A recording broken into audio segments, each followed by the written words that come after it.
Mga yan, ito pala yung Rouser 2021 model, Rouser 200. Okay? Si ano magpapaliw? Si Jervik dito sa Kawasaki Gwanson Dagupan.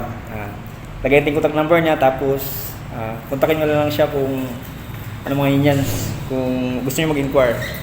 Okay, bro. Ano ba 'to, bro? Ito yung nabago niya. Ito ba 'yon? Bali same lang siya kasi ito yung ito pala si Bro Jervik. Pagkakala ko muna. Ako si Jervik. Yun sa Kawasaki Dagupan. Okay. Iba ang pagkakaiba lang nila, yung mga brakes niya is ABS na. Yung dati kasi ito hindi pa ABS.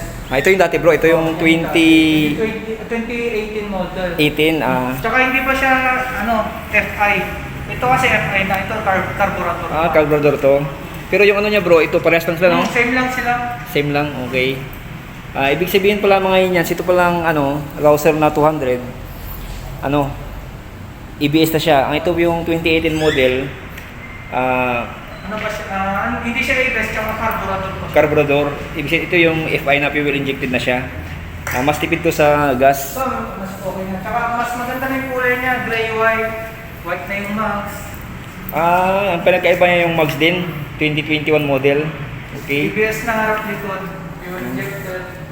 Pero yung presyo nito, bro, pwedeng malaman? Pwede naman sir. Magkano to, bro? Magkano to?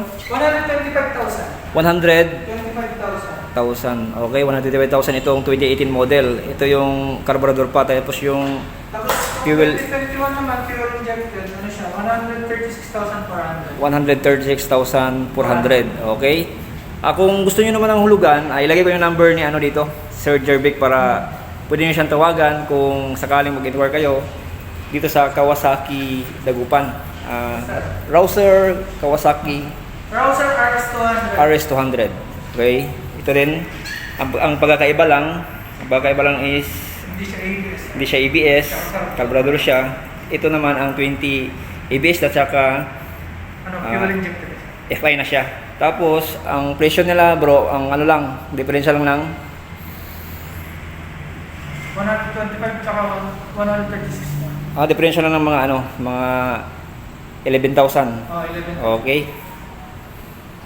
Okay mga Inyans, maraming salamat sa panonood. Okay, this is UV TV. More power to everyone and God bless you all. Okay mga Inyans, salamat pala kay Sir Jervik na nag-assist sa atin dito sa Kawasaki Gwanson Dagupan. Okay? Sana nasa mabuti kayong kalagayan and God bless you and more power. Bye-bye!